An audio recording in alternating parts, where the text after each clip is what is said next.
mas-uuliyiintan uu hogaaminayay madaxweyne ku-xigeenka koowaad ee dowlad goboleedka Jubbaland Maxamuud Sayid Aadan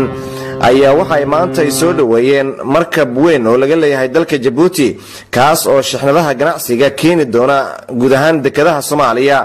waxaana maanta uu ku soo xirtay markabka lagu magacaabo African Sun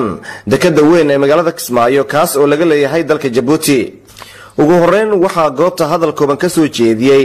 Arab Ahmed Ali oo wakiil u ah shirkadda markabkan